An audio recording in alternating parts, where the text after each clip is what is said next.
Good evening, intrepid listeners, and welcome to Midnight Marinara, coating your favorite creepypasta with some spooky sauce since last October.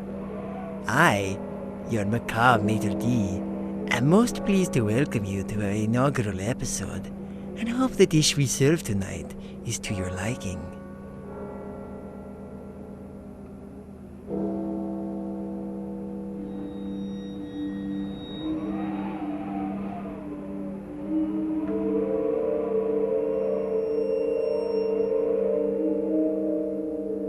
Why do we love to tell scary stories?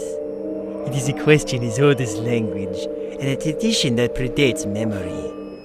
In this day and age, our love of ghoulish and grotesque tales to frighten and unnerve is still as strong as ever, and creepypasta is not unlike the campfire stories of days gone by. Yet the means have changed. Instead of the warm light of a friendly blaze, you sit in the cold, incandescent glow of a computer monitor. And instead of being surrounded by friends and loved ones, listening to the voice of the storyteller regale you, you read pixelated text off a screen, alone.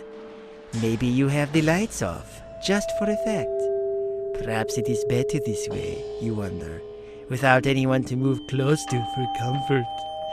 Perhaps it is worse. But the fear, the subtle dread that creeps into your imagination is still the same. Tonight's play concerns two people spending the night together in a hotel room.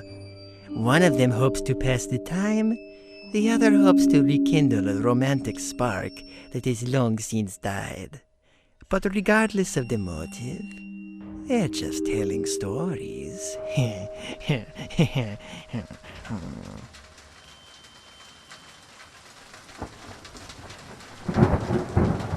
Go on, tell me stories. What kind? Scary ones. They might give you nightmares. We've got to be up early tomorrow if we want to catch the first bus back. I don't have nightmares. I'm a big girl. Okay. I'm a bit short on inspiration, so it'll have to be things from books or films. Let's see. Being in this hotel reminds me of a book I read once, by Dean Koontz. This woman was staying in this weird seaside town where people were acting strange. There was a scene in a restaurant where all the locals were stuffing spicy food into their mouths, but just staring ahead in silence as they ate, that kind of thing. She was in a hotel, got thirsty and left her room for a soft drink. Her bedroom was in a long corridor with stairs at each end, and all the other rooms were apparently empty. Now she realized she hadn't seen any other guests as she went into the enclosed, gloomy stairs to the ground floor. She put money in the drinks machine and got a can of something, but as it clunked, she thought she'd heard the door she'd come through 2 flights up close, like someone had been waiting for her to make a noise which might cover the sound of them shutting it. Now she listened, but she heard nothing else. Still, she felt that there was someone listening to her, somewhere on the shadowy staircase above her. Ooh. If they were hiding and following her, it couldn't be good. She couldn't bring herself to go back up the stairs, but she was worried she was just imagining it. So she entered that floor's corridor of rooms, walked down it, opened the fire door at the base of the second set of stairs at the other end. That was dark too, so maybe the lights were broken.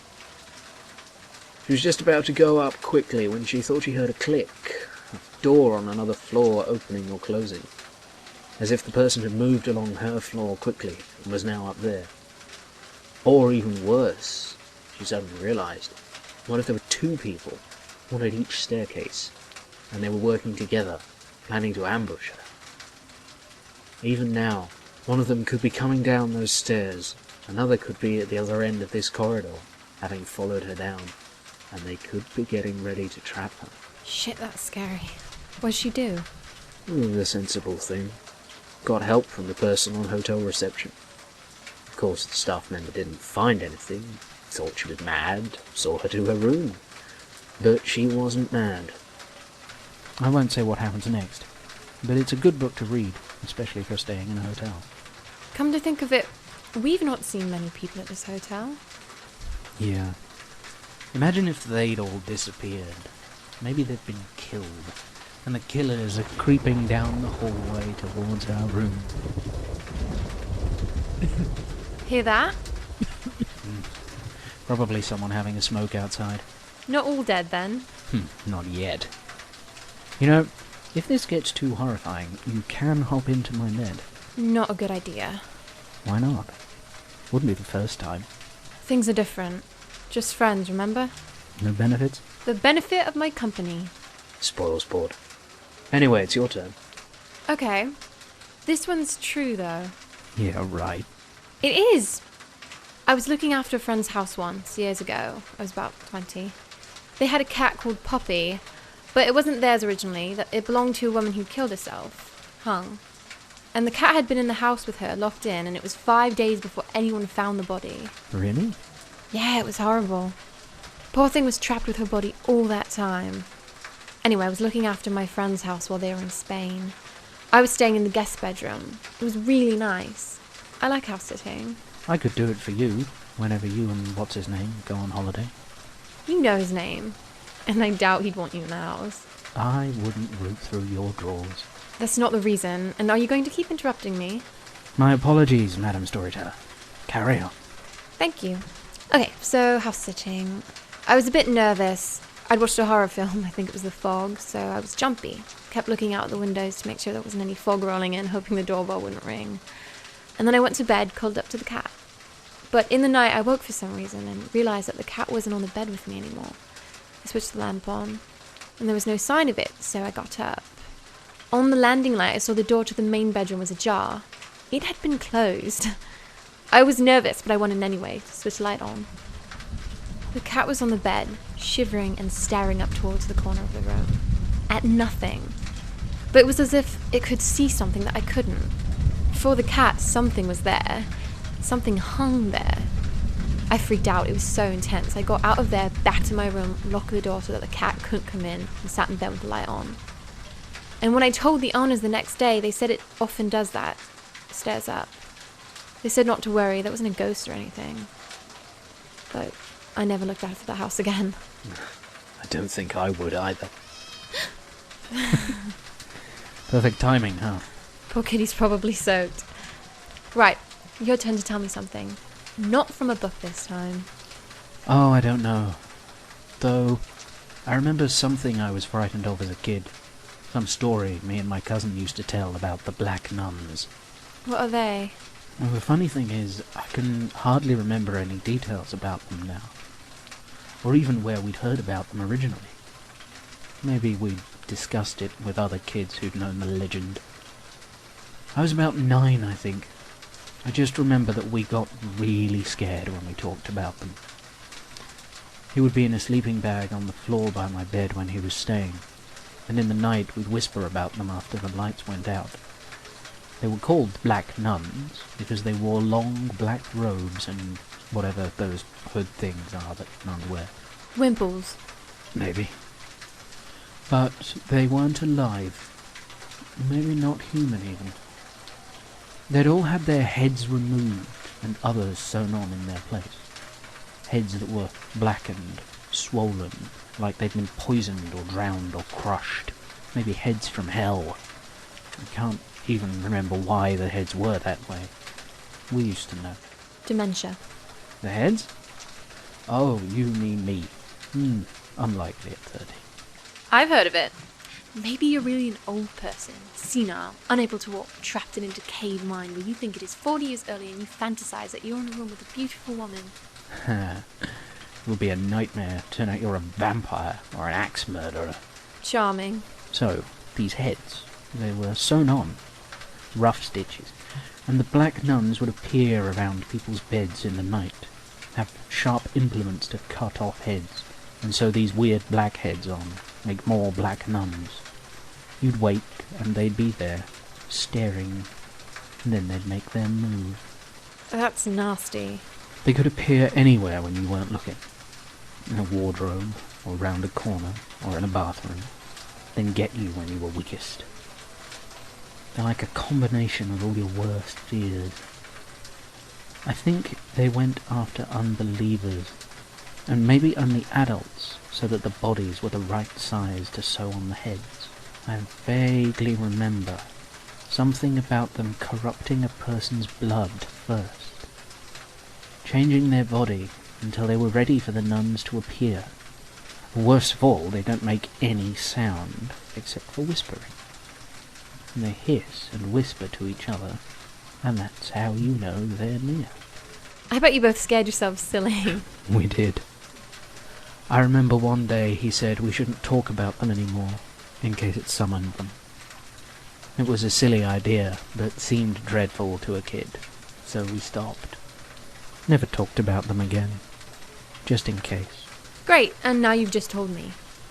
Oh, we were kids. It was just a fantasy. Still freaky. Tell me something that isn't real again. You're insatiable. And anyway, it's your turn. I don't know. Well, there was this one time I'd gone to see the Blair Witch Project with a friend. I knew nothing about it beforehand. The film was disturbing, but I wasn't afraid. Not until the final scene where the girl with the camera walks into this old house in the woods, and something in the corner that she just walked past gets her from behind. I thought I was okay, said bye to my friend and went home. Only lived in a pokey flat then, and found I couldn't walk into a room normally. I was terrified that wherever I turned my back, something would be there. I ended up going into my bedroom sideways, back to the wall so that nothing could get me from behind. Edged round the room and got into bed. It's silly, isn't it? But at the time I couldn't deal with the idea. It's creepy, isn't it? The way ideas get under your skin, stay with you. You can't turn your back on anything. Yeah. After that, every noise in the house made me think that something was creeping around. Yeah. Something like that happened to me right after I saw The Exorcist, the first one. It's worse because it's supposed to have really happened, but to a boy. He got possessed instead of the girl. I saw the film as a kid. It made me worry about creaks in the attic. Oh, that's awful. My mum saw it as a teenager too in the theatre. Said she still can't watch it without being freaked out by it. I've never seen it myself. Well, I'd told my friends it was good, and they hadn't seen it. So when I found out that there was a late-night showing at a cinema in Manchester, 4 of us went. I was about 19, I think. It should have been good. I know the special effects can seem ropey if you're not into it. But the problem was that some people in the cinema were laughing, jeering, making noise. That was killing the effect, making it less scary. Really annoying. So we came out, my friends weren't that impressed, and we got a bus home. The thing is, pictures get lodged in your head, and the film's known for that. I think there's even a few bits where there are subliminal images, like a monstrous white face flashed over another face for just a fraction of a second. When we got off the bus, it was all gloomy, just streetlights. Walking down the road, thinking we were all fine, and I was walking past a car. I don't think I want to know anymore if it's going to be awful. It's okay, it's not bad. It's just that as we walked past, I saw something, and I almost shrieked, because for a second I thought I'd seen a pale face with wild hair rear up in the back of the car towards me. I was so freaked out, but there was nothing there. My friends laughed, said it must have been a reflection, and I think they're right. But it seemed real, like I'd created or summoned it just by believing it. Just a reflection. See, I said it wasn't terrible. I wanted to show that it's just in our minds. Psychology. It does creep you out. I feel like the hairs are up on the back of my neck. Yeah, it's funny. Sunny day, you never think of these things. Dead of night, you cack yourself. It's your fault you wanted to tell scary stories. I know. I wish we hadn't now. Because it affects you. It affects me too. Don't tell anyone this, but I hate being alone at night because I have 3 fears that always get to me.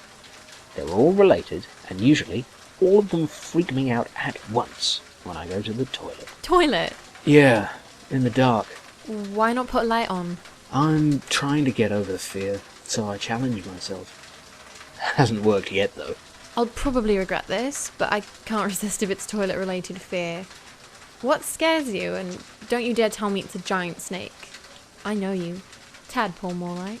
If you're going to be like that. Don't be silly, tell me. Well, the first one is that when I go toilet in the dark, I cross the landing. Then the entrance to the bedroom is the door right at the top of the stairs down to the front door. And I try not to look down the stairs in the moonlight because I worry that I'll see a man, Michael Myers, stood there in workman's overalls, looking up with his pale moon mask on, a knife in his hand. And as soon as I see him, he'll start walking up the stairs, that horrible, purposeful stride that isn't a run, but still means he'll get to you in seconds. So I don't look, because I think that then he won't be there. Except, as I go to the bathroom, I can see down the stairs out of the corner of my eye. And because I'm not looking properly, I see the shape of the coats on hooks, and it looks a bit like a man in the gloom. And I rush into the bathroom, and then look anyway, to see if I need to bolt the door. Not that it would do any good, because he would just punch his way through. Fuck, stop it. It's hideous. It's from when I was a kid. I hadn't even seen Halloween. How did you know about Michael Myers then? Saw him in a book I used to have about the history of horror movies. It had lots of pictures, and one of them was from Halloween, Michael Myers standing in the dark. And so that's what I expect to see when I go toilet in the dead of night.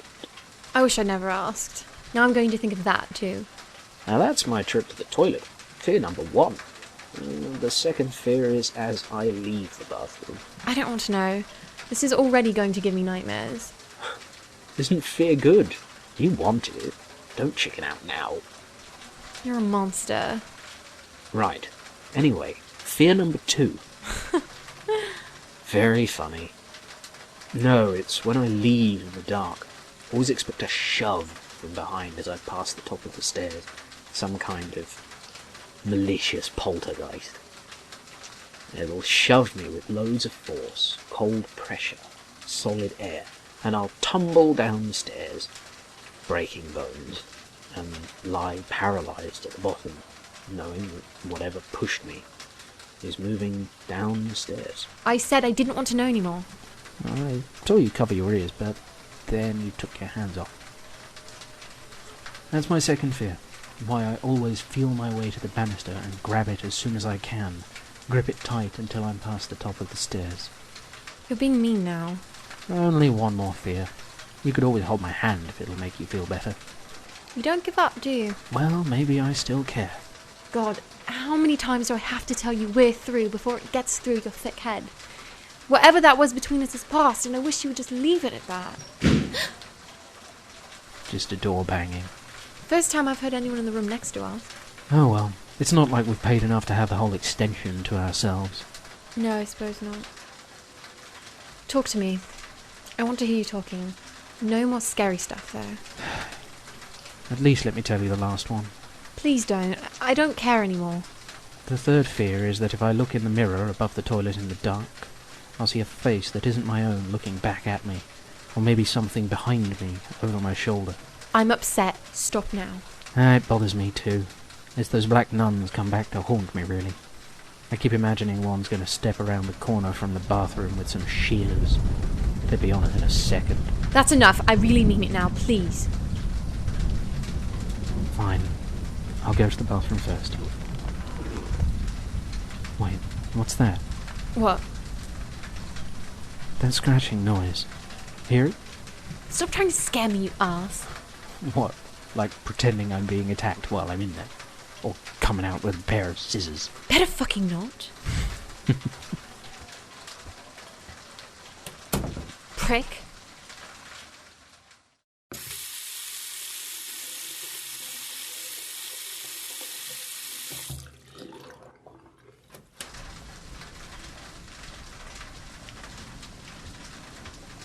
Your turn. Hey, it's after midnight. I wouldn't look in the mirror if I were you.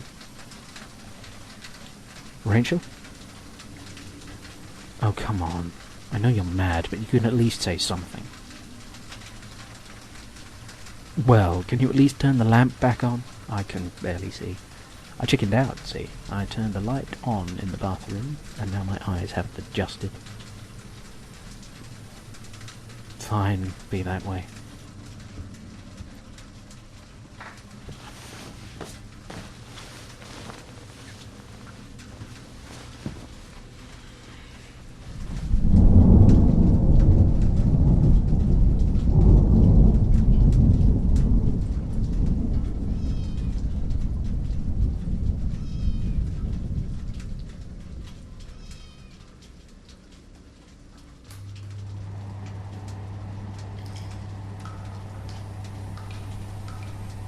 All those noises. Hey, we'd better be careful. That dripping might be black nuns forming in the bathroom. Look, I'm really sorry. I was trying to scare you, get you to look to me for comfort. You were always in control, and that bothered me. You just shunted me aside when you were done. And you tried to play it off like what we had was only a fling. Well, it wasn't. Not for me. I wanted to say for once. Now all I've done is spook myself as much as I've spooked you. And I'm sorry. Rachel? Damn it, I can hear you moving. I know you're not asleep. Just talk to me, please. I'm going to turn on the light. I'm being honest with you, and now you're just being spiteful. What?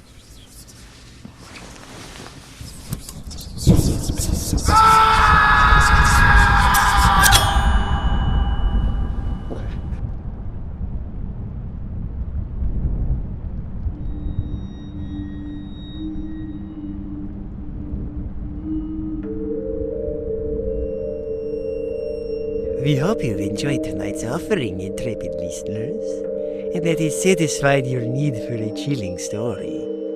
And if a good scary tale is what you seek, then remember that you shouldn't let your imagination run wild. It may get the best of you. Until next we convene, pleasant dreams.